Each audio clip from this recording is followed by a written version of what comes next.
जय हिंद दोस्तों, रक्षित खन्ना के चैनल में आपका स्वागत है। दोस्तों कैसे हैं आप? उम्मीद करता हूं कि आप अच्छे होंगे। दोस्तों आज के इस वीडियो में मैं आपको एक छोटी सी खुशखबरी दूंगा और दोस्तों ये खुशखबरी है 8 सीपीसी पर। खुशखबरी है 8 सीपीसी के नियुक्त होने वाले अध्यक्षों की नियुक्ति को लेकर।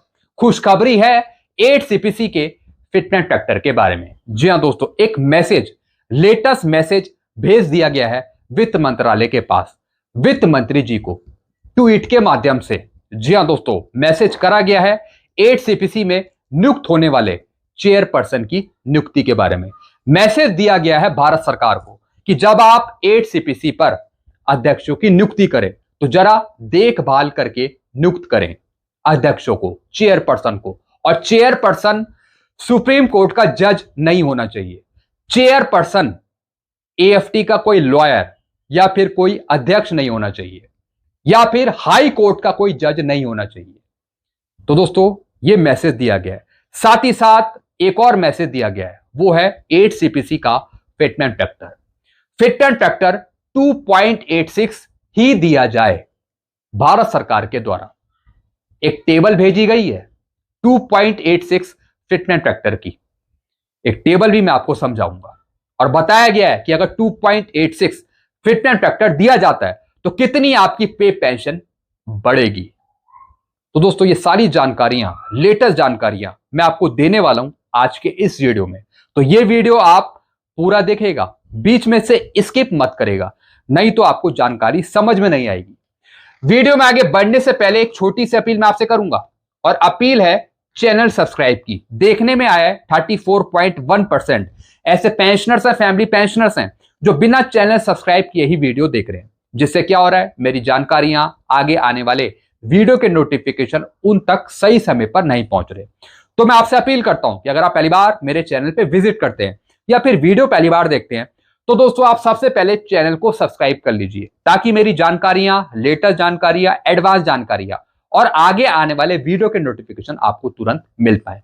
चैनल सब्सक्राइब करने के या फिर वीडियो देखने के आपको एक भी पैसे नहीं देने।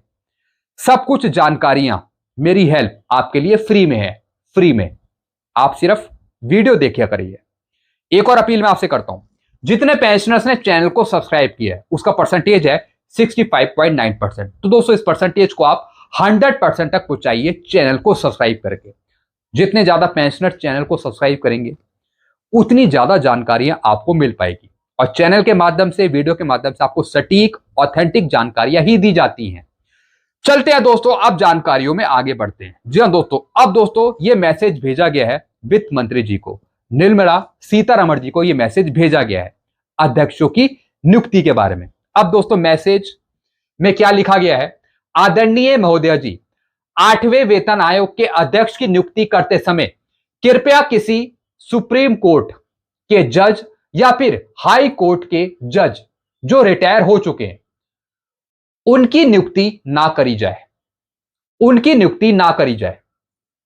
उन्हें वित्त का कुछ भी ज्ञान नहीं है, यानी फाइनेंस का कुछ भी ज्ञान नहीं है। जी हां दोस्तों, इन्होंने डायरेक्ट डिमांड करी है, डायरेक्ट डिमांड करी है। और दोस्तों ये डिमांड करने वाले हैं पेंशनर्स और कर्मचारी। इन्होंने डिमांड करी है वित्त मंत्रालय से, वित्त मंत्री जी से, कि जब भारत सरकार 8 सीपीसी में अध्यक्षों की नियुक्ति करे, चेयरपर्सन की नियुक्ति करे, तो दोस्तों जो अध्यक्ष हैं वो सुप्रीम कोर्ट के जज नहीं होने चाहिए, कोई न्यायाधीश नहीं होने चाहिए किसी हाई कोर्ट के, या फिर एएफटी के अध्यक्ष नहीं होने चाहिए। जी हां दोस्तों, क्योंकि दोस्तों इनको ज्ञान नहीं है किसी भी पे कमीशन का, या फिर पेंशन का, या फिर पे मैट्रिक्स का, और ना ही फाइनेंस का, वित्त का। तो दोस्तों डायरेक्ट मना करा गया है कि भारत सरकार चेयरपर्सन की नियुक्ति करते समय जरा देखभाल करे, बिल्कुल ध्यान से नियुक्त करे, क्योंकि दोस्तों ये पे कमीशन का मामला है। 7 सीपीसी में आपने देखा, 7 सीपीसी में जो अध्यक्ष नियुक्त करे गए थे, चेयरपर्सन नियुक्त करे गए थे दोस्तों, वो थे जस्टिस, सर्वोच्च न्यायालय के न्यायाधीश थे। साथ ही साथ दोस्तों वो एएफटी के पूर्व अध्यक्ष भी रह चुके हैं। तो दोस्तों साफ कहा गया है, साफ कहा गया है कि 8 सीपीसी में जब भारत सरकार अध्यक्षों की नियुक्ति करे तो दोस्तों वो नॉलेजेबल पर्सन होना चाहिए। पे पेंशन मैट्रिक्स का उसको पता होना चाहिए। तो दोस्तों यहां पर यह डिमांड करी गई है। क्योंकि दोस्तों आपको पता है 7 सीपीसी में जो न्यायाधीश नियुक्त करे गए थे उन्होंने अपना काम तो किया, रिपोर्ट तो बनाई 7 सीपीसी की, लेकिन बहुत सारी विसंगतियां थी 7 सीपीसी में। पे मैट्रिक्स में बहुत सारी विसंगतियां थी, जैसे कि अलग अलग फिटनेस फैक्टर पे, जैसे कि दोस्तों अलाउंसेस, पे पेंशन, पे मैट्रिक्स, बहुत सारी विसंगतियां थी जिससे जिससे पेंशन कम हो गई 7 सीपीसी में। और इससे पुराने पे कमीशन पे ऐसा कभी नहीं हुआ। जब भी कोई नया पे कमीशन आता है तो हमेशा पेंशन बढ़ती है, ना कि कम होती है। लेकिन 7 सीपीसी एक ऐसा पे कमीशन साबित हुआ जिसमें बहुत सारी विसंगतियां थी। ओआरओपी में विसंगतियां, पे मैट्रिक्स में विसंगतियां, जेसीओस की विसंगतियां, पीएमआर की विसंगतियां, उनको ओआरओपी के दायरे से बाहर कर दिया। भले ही वो 7 सीपीसी था लेकिन विसंगतियां थी।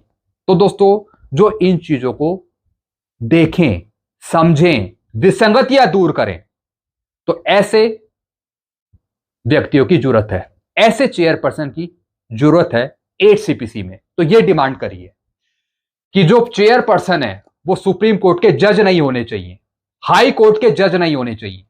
तो दोस्तों यही इन्होंने बताया कि इससे पहले उन्होंने विसंगतियों से सभी सीपीपीसी को बर्बाद कर दिया। जी हां दोस्तों, 7 सीपीसी में न्यायाधीश को अपॉइंट करके या फिर एएफटी के पूर्व अध्यक्ष को अपॉइंट करके पूरा पे कमीशन का भट्टा बिठा दिया, पूरा पे कमीशन चौपट कर दिया। तो दोस्तों इन्होंने डिमांड करी है कि पे कमीशन में 8 सीपीसी में जो अध्यक्षों की नियुक्ति करी जाए वो सेंसिबल होना चाहिए, नॉलेजेबल होना चाहिए, तब नियुक्त किया जाए, ताकि विसंगतियां 8 सीपीसी में ना हो जिस तरीके से 7 सीपीसी में थी। फिर क्या लिखा है, उनकी उदासीनता, ज्ञान की कमी के कारण विसंगतियां बढ़ती जा रही थी, उनका कोई समाधान नहीं हो रहा था, जिससे प्रभावित कर्मचारियों को गहरा आघात पहुंच रहा था। जी हां दोस्तों, 7 सीपीसी आपको मिल तो गया लेकिन उसकी विसंगतियां अभी तक सुलझी नहीं गई हैं, अभी तक सुलझी नहीं है, जैसे कि वाई ग्रुप की विसंगतियां या फिर एक्स ग्रुप की विसंगतियां।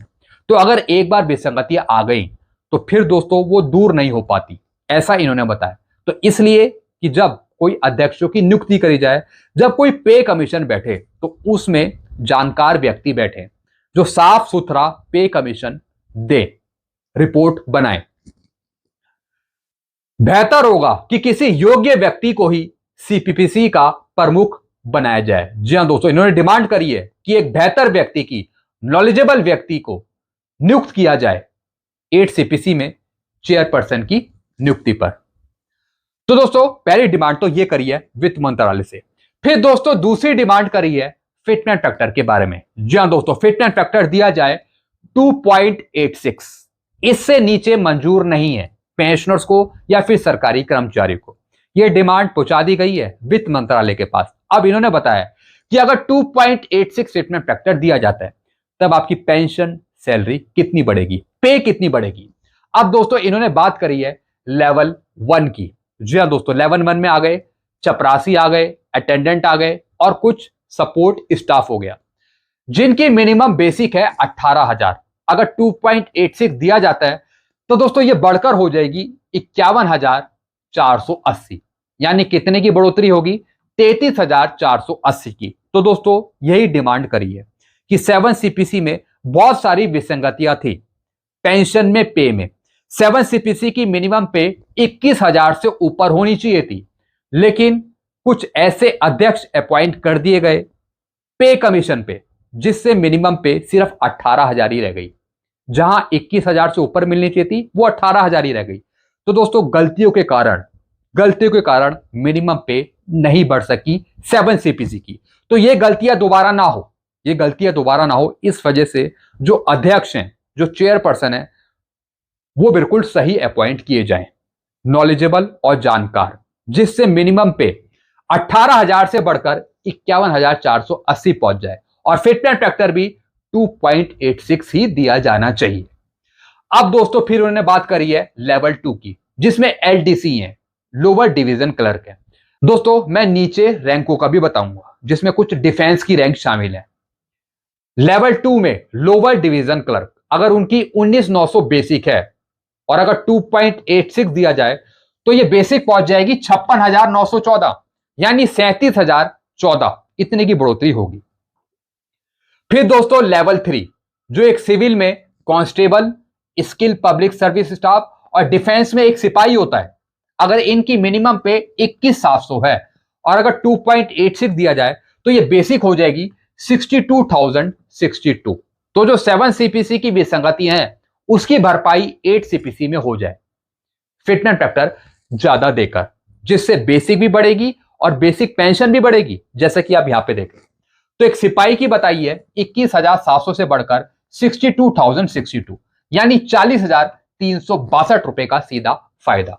ऐसे लेवल 4 जो एक नायक का है डिफेंस में और सिविल में आते हैं ये स्टेनोग्राफर या फिर जूनियर क्लर्क, जिनकी बेसिक है 25,500। तो अगर 2.86 दिया जाता है तो ये बेसिक बढ़कर हो जाएगी 72,930, यानी 47,430 का सीधा फायदा। ऐसे दोस्तों हवलदार लेवल 5 जो सिविल में आते हैं, सीनियर क्लर्क या फिर हायर लेवल टेक्निकल स्टाफ, इनकी बेसिक है 29,200। ये पे मैट्रिक्स की मैं बात कर रहा हूं, पे मैट्रिक्स की। पे मैट्रिक्स में एक हवलदार की है 29,200। अगर 2.86 दिया जाए तो बेसिक हो जाएगी 83,512, यानी सीधा फायदा 54,312 रुपए का। ऐसे दोस्तों लेवल 6 जो कि एक नायब सूबेदार का भी है डिफेंस में और एक ऑनरी नायब सूबेदार का भी है, और सिविल में अगर देखें तो दोस्तों ये आते हैं इंस्पेक्टर और सब इंस्पेक्टर, जिनकी बेसिक है 35,400।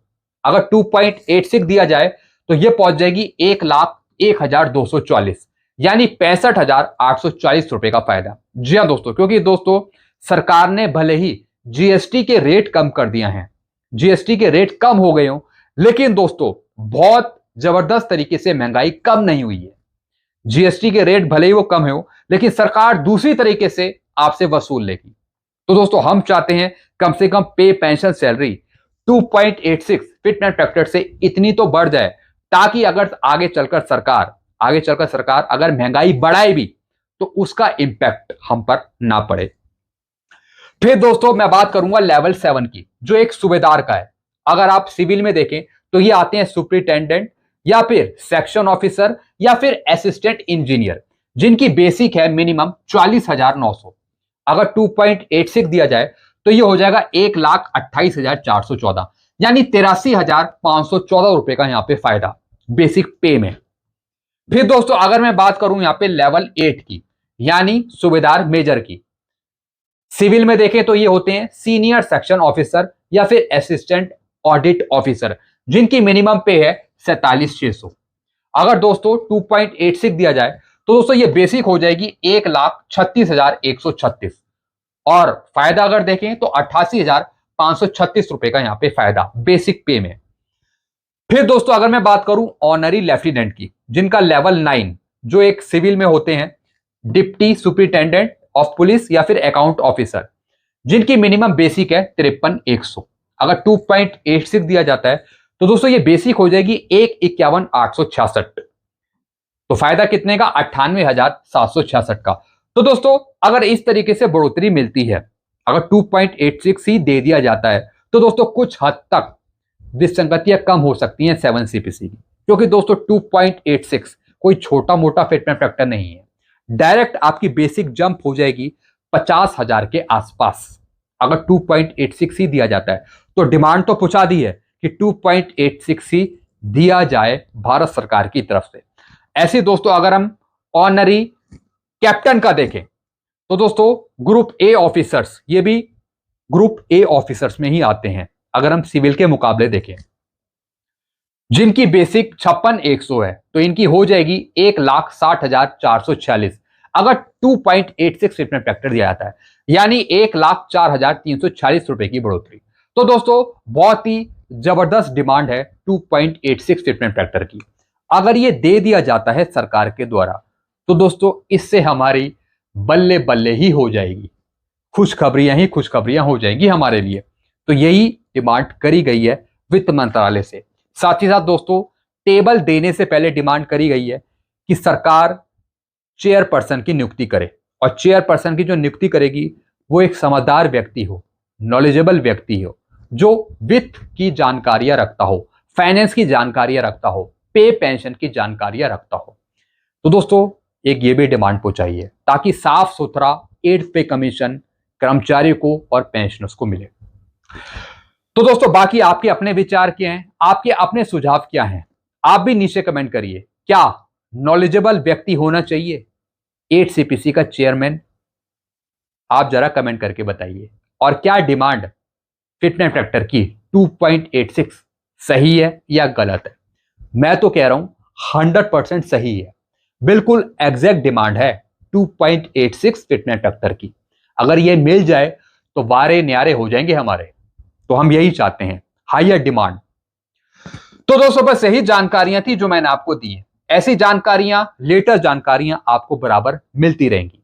तो ताजा जानकारियां पाने के लिए, आगे आने वाले वीडियो के नोटिफिकेशन पाने के लिए, एडवांस जानकारियां पाने के लिए आप चैनल से जुड़ जाइए, चैनल को सब्सक्राइब कर लीजिए। Channel name is Rakshit Khanna. Thank you so much.